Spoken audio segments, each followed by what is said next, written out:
Wheaties presents Joel McCrea in Tales of the Texas Rangers. On stage tonight, transcribed from Hollywood, another in the Wheaties big parade of exciting half-hour presentations.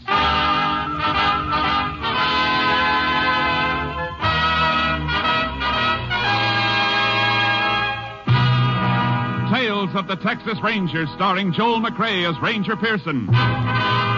Texas, more than 260,000 square miles. And 50 men who make up the most famous and oldest law enforcement body in North America.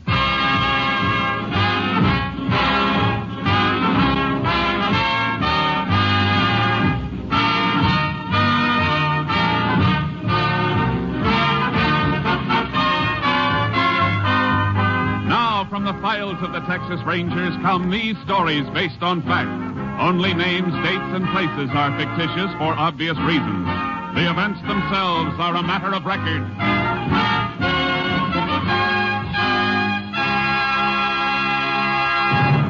Case for tonight, the White Elephant.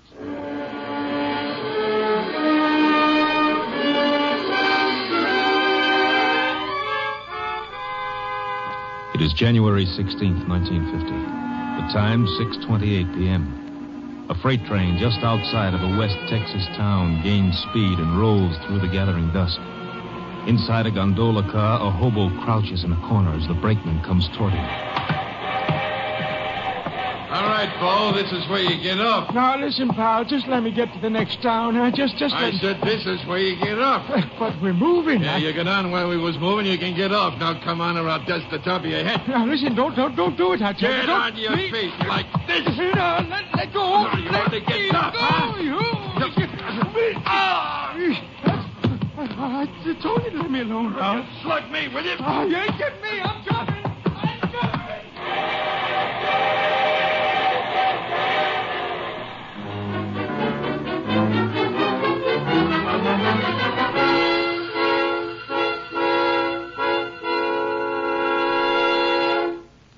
Tales of the Texas Rangers will continue in just a moment. You take a nice, ripe, plump kernel of wheat, and you roll it out flat, and you toast it a little. And what have you got? A Wheatie.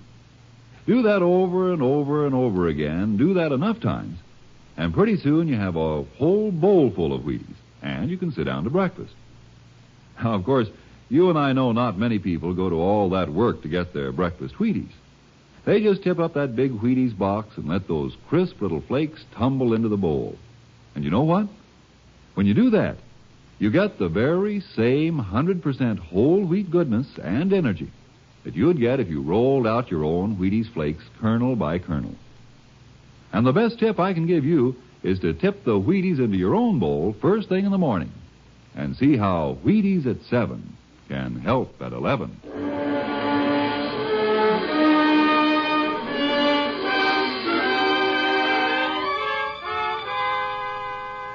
At 2:55 a.m. of the morning following the freight train incident, a rancher named Banker noticed a small coupe parked on the shoulder of the road. It bore Oklahoma license plates.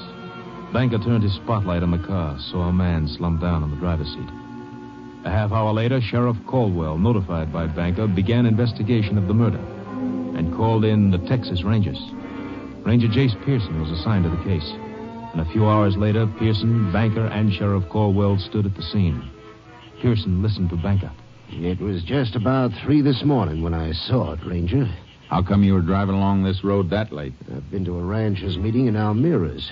I was going to spend the night there and change my mind. Uh-huh. Did you take this road when you left for Almira's? Yes, sir. What time? Yesterday morning, about 7:30. And then this car came here sometime between 7:30 yesterday morning and 3 this morning. I guess so. You never saw the dead man before, huh? Was the first time I laid eyes on him. All right, Mr. Banker. You can go. You need me, I'll be home. No identification on the body at all, huh, Sheriff? Nothing in the pockets. Picked clean as a whistle. Anybody else been around the car? Nope. Deputy kept his eyes on it. Car's facing west. Going west when it was stopped. Tire tracks on the shoulder tell that. Mm-hmm. Blood on the seat. Yep. .38 bullet done it. 38. Might be a police special. Banker got one? Banker, but... Just asking, for now. You see, You see something? Look here, Sheriff. Huh? Set of tracks leading up to the car. Ordinary shoes, not boots. Heel marks are too broad for boots. Yeah, looks like it. Look at this one. Sole print with a hole in it. Now look. The prints lead from that way, north, up to the car. A little scuffle, then the prints turn back north. Mm-hmm. In other words, Sheriff, somebody walked up to the car, stood there, then turned and went back north. Oh, and here's something else. Grease. Looks like grease. Smeared on the car door. Same side footprints are on. Grease might be from the car. Oh, looks too stiff and heavy for that. Yeah. What about it coming from a freight train, Jace? Why? Well, there's tracks about a mile north of here. Freight's use a side and a pull-on when passengers got to pass. Maybe it all ties in, Sheriff. A shoe with a hole in it, grease, freight siding. Yeah, might be worth going after. Where do we start? Here at the car first. I'm going to check it over inch by inch. Meantime, you get hold of a freight schedule. I'll meet you at your office.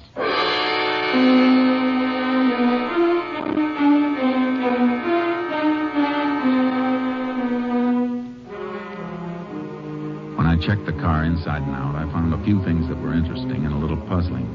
I sent a sample of grease to the laboratory for analysis and took plaster casts of the footprints. Then went on to Sheriff Caldwell's office. He had the information I'd requested. Here it is, Jace. Schedule of freights went through yesterday. How many? 3 of them. We can check those, all right. Of course, we might be sending the dogs up the wrong tree. Looks like a hobo to me. Yeah. Let me see the dead man's fingerprints. Sure, here you are. These match with some of the prints in the car, see? Closed delta. Yeah. How about those others you got? Picked these up on the door that had the grease on it, smeared all over. A couple clear enough to use, only... Only what, Jace? You know, there wasn't a single print on the steering wheel. Seems like the dead man's prints ought to be on it. Gloves? I didn't find any gloves on him, nor in the car. Yeah. You know, by the way, I got a call out if any hobo picked up or seen on those trains. Good. Now, I found these tucked under the sun visor in front of the driver's seat. Gasoline receipts made out to Carl Thompson. Oh, that'll save a lot of checking. We'll forward the dead man's prints anyway. That steering wheel bothers me. Excuse me, Jace. Sheriff Caldwell. Oh, yeah. Good. Hold him. We'll be there as soon as we can make it. Something else, Jace. Brakeman of one of those freights we've been checking has a story. Some hobo slugged him and jumped. Okay, let's go.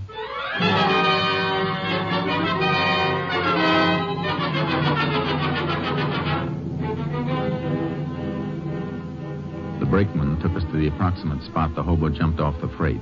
Sheriff Caldwell and I picked up the trail and followed it by horse. We hoped to apprehend the suspect before he could reach a town and lose himself and us. After 6 hours, we stopped.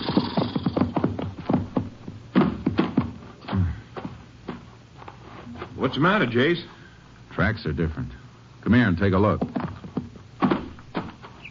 Different? Yeah, look. The right print's a little deeper, favoring his left a little. Hurt himself, huh? Must have twisted his leg when he took the jump off the freight. Kept getting worse. Sat down here, smoked a cigarette. Here's the butt. He ain't going to make such a good time with a bum leg. We've been traveling at a steady trot. Uh-huh. Okay. Let's get going.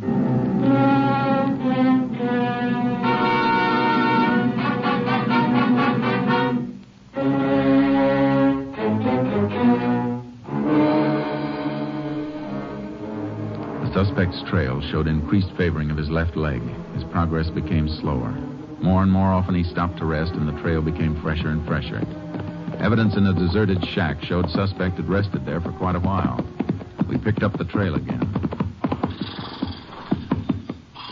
We're getting close, Sheriff. How do you know? Noticed something just now. Take a look at these prints. Same as the ones we've been following. Not quite. Hole in the right shoe. It's not that. I'm talking about this anthill he crushed. Well, what about it? Quite a few of the prints had anthills in them, crushed and rebuilt. So?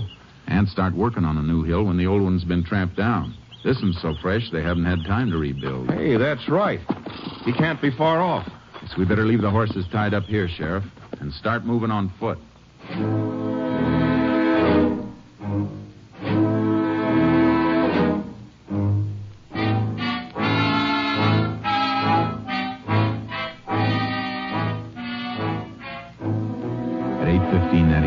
found the man we were hunting.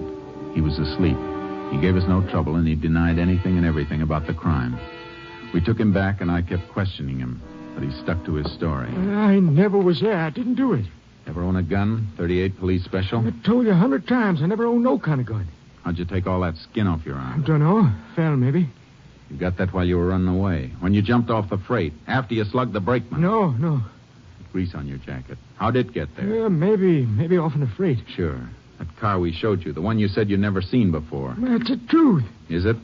Hold up your right foot. Eh? Hold it up. Hole in the right shoe. What of it? Here's a plaster cast.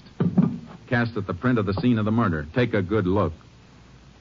But I wasn't there, I tell you. Ever hear of fingerprints? Oh, sure. Here are yours. And here's a set found at the crime. They match. You still say you weren't there? I didn't kill nobody. Let me see your hands. When'd you wash them last? I don't know. Maybe a couple of days ago. You know we can tell if you fired a gun. I never had no gun. Did you rob the man in the car? No. Look at me. You were there, weren't you? We can prove it. Well, all right, I was there. But I didn't kill him. Why'd you lie? Well, I was scared. If you're innocent, you don't have to be scared. Look, Ranger, I got a couple of bag wraps. That all? Hey, sure. We can check that, too. All right. I got a couple of wraps for pinching stuff. Nothing big. Now, look. Tell me exactly what you did. Well, I come in off a freight. I was walking across when I seen the car. I figured it was funny, something funny. Why? Well, car parked like that. Then I walked over, seen the fella in there. He was dead. I beat it, hopped the freight. That all? You know what else up to now. Did you get in the car at No, all? sir. Did you touch the body or take anything from it? I swear it, Range, I didn't. Did you touch the steering wheel and then wipe it off? Wipe it? No. What for? Look, I tell you, Jace, Yeah, Sheriff. come here, will you? Sure.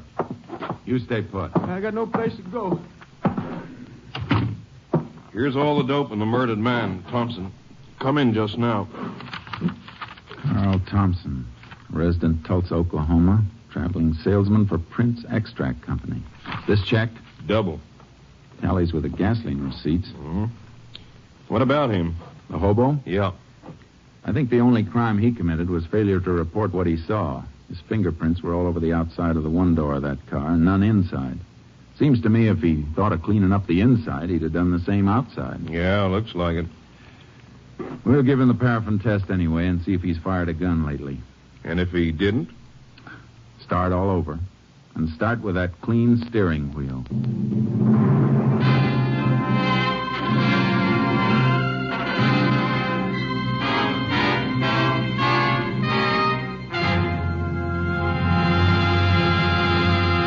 In just a moment, we continue with Tales of the Texas Rangers, starring Joel McCrea as Ranger Jace Pearson.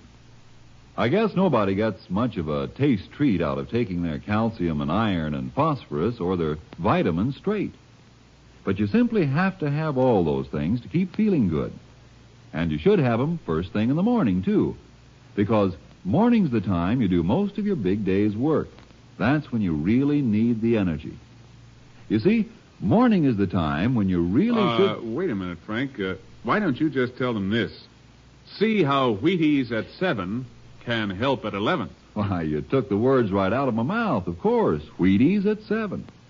Because Wheaties have all those vitamins and minerals. That's how Wheaties give you the zip it takes to feel eager and ready for anything all morning long. Whether you drive a truck or plow a field or if you're just plain busy with a multitude of household duties. And Wheaties do you another big favor. Wheaties wrap all those vitamins up in a wonderful, sunny, toasty, nut-like flavor that fairly hollers, give me some more. Wheaties are crisp. They're munchy. You know, fun to chew on. Tastes as good going down as they make you feel when they get there. So do this, will you? Not for me, but for yourself. Hurry on down to the Wheaties tomorrow morning and just see for yourself how Wheaties at 7 can help at 11.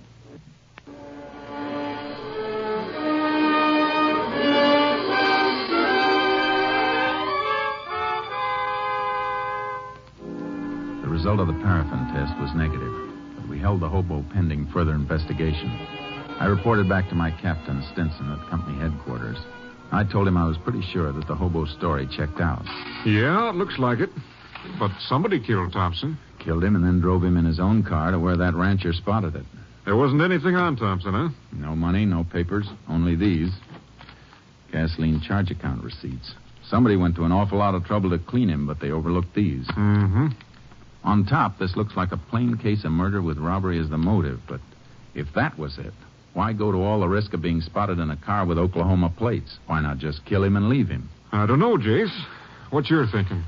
Well, Thompson was a traveling salesman, traveled a lot in a few days.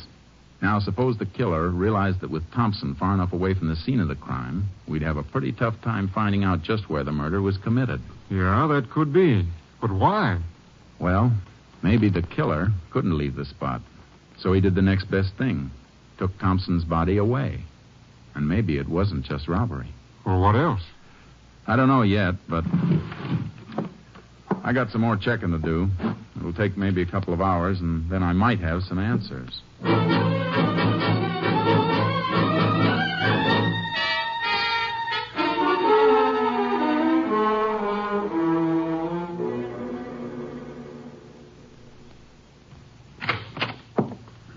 Well, a couple hours on the nose, Jace. You get anything new? Some more dope on Thompson, Captain. He never carried much money, never was known to have picked up a hitchhiker, and I got a pretty good idea of where he was killed. These gasoline receipts tell a fair story. Yeah? How? Well, this one, for example, dated the 15th day before he was killed, made out in Bannon. He got 16 gallons of gas there. Oh, did you ever think somebody else might have been using his credit card? Yeah, but Thompson traveled that route pretty often. Chances are he was well known at the service stations. Yeah, that's right. Okay, go on. I ran a mileage test on his car. He got about 17 miles a gallon. Now, his tank holds 16. I did a little figuring.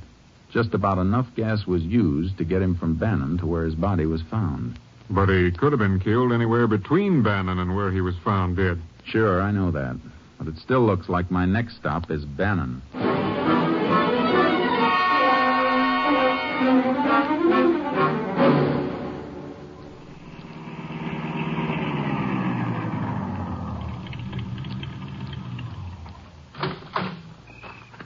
Howdy, Ranger. Howdy. How many? Whatever she'll take. Sure thing.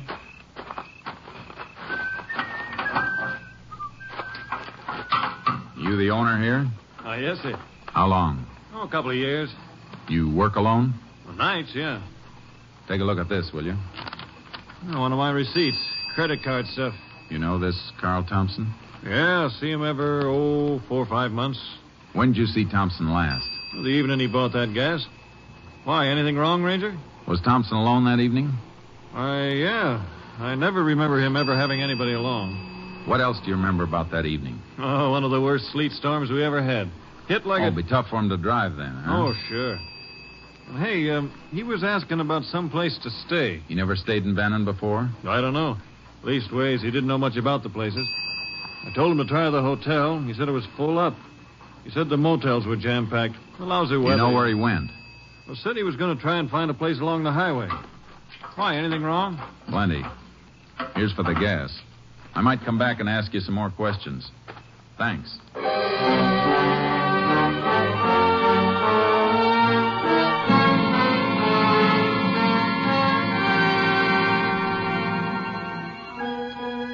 I began a check of every possible place Thompson might have stayed that night, but I drew one blank after another.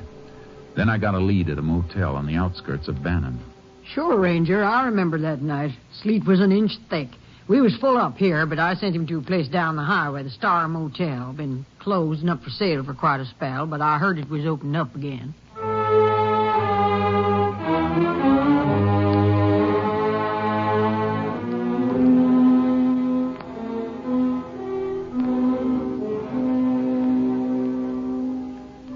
I went to the Star Motel. It was closed tight. Every cabin was locked, the windows boarded. There wasn't a soul around. I was just about to leave when I noticed something. The electricity must have been on somewhere in the place because the little wheel under the dials of the meter was spinning. It was enough to send me back into town to ask a few more questions.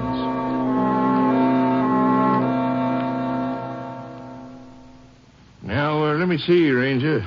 Star Motels. Yes, sir. Here's what we want right here. Uh-huh. Are these all the electricity bills? Yes, sir. Let me see. Up to 3 months ago, the bills were just for meter installation, minimum service charge. That's right, Ranger. But for the last 3 months, $475, $389, $560. Kind of funny, isn't it? The place is closed, but for the last 3 months, the bills have averaged over $4 a month. Didn't that seem peculiar to you? Well, Ranger, we just... Sure, I know. Now, can you give me the name of the person to whom these bills were sent? Get it for you right away.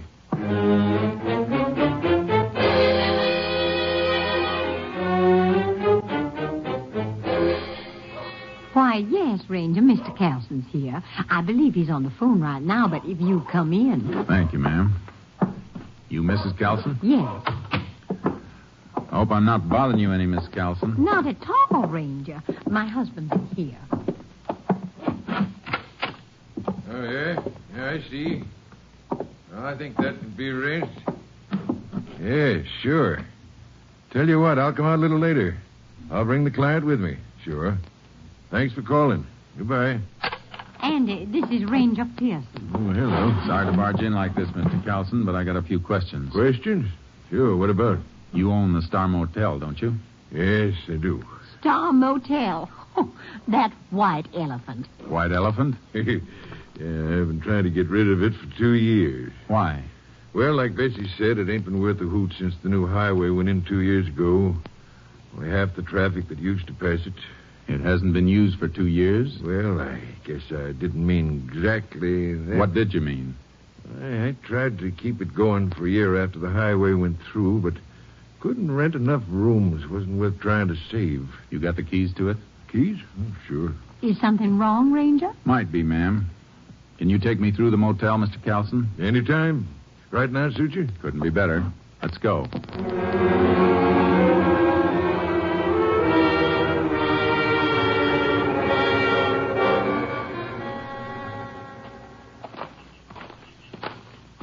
I ain't been out here for close on 3 or 4 weeks. Did you go through the cabins then? Oh, just take a look. See, kids sometimes fool around. That's why I boarded up the windows. Want to take a look in the office? Yeah. Go ahead, Mr. Carlson. Sure.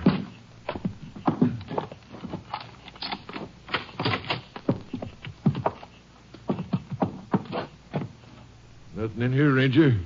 Nope, there's not. Anything in particular you're looking for? Yeah. You have this floor washed lately? Oh, heck no. Ain't no use paying for something like that. It's been washed recently. Huh? But why? How do you know? Scrubbing wood with hot water always raises the grain, and hot water isn't as good as cold to wash out blood stains. Blood? Blood? Reach! Hold it! What's the matter Hands with away you? from the guns, Ranger. Hold you. Sit down. Go on. Hey! Hey! Come on! What the devil is this? Who are you fellas? My guess is a couple of men I want for murder, Mr. Carlson. Murder? Just check the telephone wire. Everything okay? Yeah, push that guy. Me? Why, I never carry a gun. Well, we'll just make sure. Yeah, he's clean. All right, now strip the Ranger's gun belt. Wait a minute. You got the drop on me. Maybe I'd have to be a fool to draw. But if you don't want me to be a fool, don't touch these guns. You try and take them off me, and I'll go down using them, and I might get lucky. All right, Locke. Let him alone. He's too smart to start anything. Go get the panel truck out and start loading our stuff fast. Well, what about them? We can lock them in. Fix their car so they can't get out of here for a while after we leave. If they try to come out while we're still here, we'll blast whatever door or window they try to come through. Get that, Ranger? I get it. Okay. I'll be outside, Chuck. So your name's Chuck, huh? Good as any. What are you and that other fella doing in my place? Go ahead, Chuck. Tell him. Some other time, friend. Now you two listen. Because I ain't going to say this twice. Try to bust out before you hear us drive off, and you'll get it good. Now stay put. Oh, they got us locked in. Yeah. Oh, don't go near that window. You heard what he said. Little crack in the boarding. I'm just taking a look. What are they doing? Come here and take a look for yourself. Oh, I should have watched the place more. I never knew anyone was using it. Been used plenty. Look what they're taking out. Furs. All kinds of stuff. It's beginning to make sense. Closed down motel made a nice storage bin for stolen and smuggled goods till they could run it to the markets. Oh, they'll get away. You said there was a murder. Take it easy, Mr. Carlson. We'll get them. Oh, they'll be across the border in a half an hour before we could even reach a phone. Maybe you better take a chance and get shot down in cold blood? No. But we'll get them all right. Know why, Mr. Carlson? Why? Because you'll help.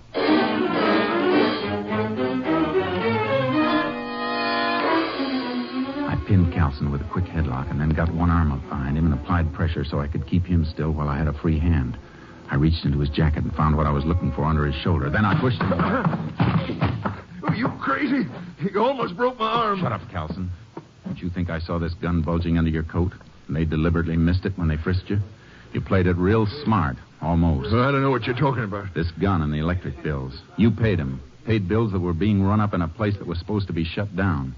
Seemed kind of funny you never complained to the power company. So what? So you got a phone call from your friends out there. They tipped you because they saw me nosing around here earlier, right?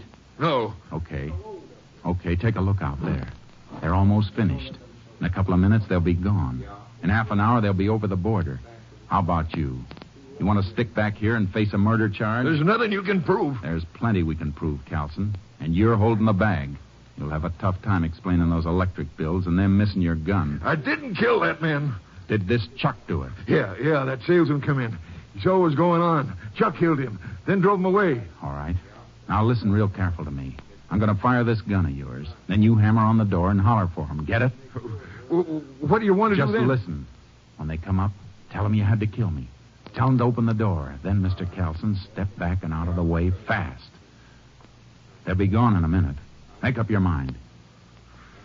All right. Go ahead, I'll do it. Any funny tricks and you get it first. Now, ready? Pound that door and holler.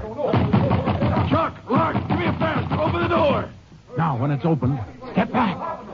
What's the matter? Carlson, open the door. I had to kill him. He was making a break for it. Did you just knock him out? Reach, both of them. Hey, what's the big idea? Why, you...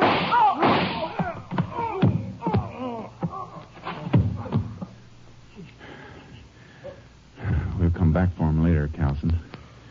Meantime, let's you and me get back to town. I got you a deal for this White Elephant Motel. You can trade it for a jail cell.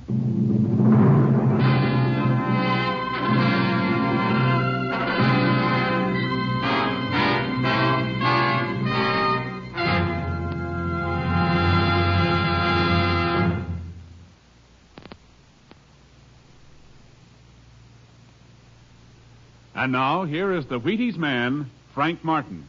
All right, sound effects man, ring the alarm clock. Yeah, I used to groan, too, when I heard that sound. But one morning I said to myself, now look, Martin, you gotta get up. Why fight it? Think about something pleasant. And right away I thought, Wheaties. That's about the pleasantest thinking a man can do. Why, when you figure you can sit down to a bowl of good, crisp Wheaties and then feel like tackling the world, when you know a bowl of Wheaties and milk and fruit can help you work good because you feel good, why, it almost makes you want to shake hands with your alarm clock. And when you hear it come morning, roll out happy, reach for the big orange and blue box, and see how Wheaties at 7 can help at 11. Next week, Joel McCrea in another authentic reenactment of a case from the files of the Texas Rangers.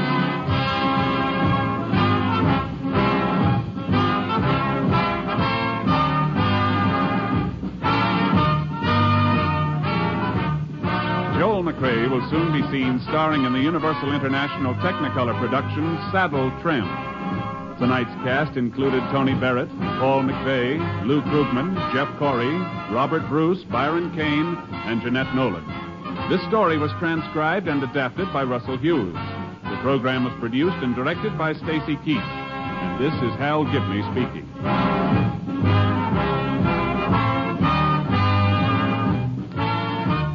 And this is the Wheaties man, Frank Martin, inviting you to listen Monday night to Frank Lovejoy in Night Beat on the Wheaties Big Parade. See you then.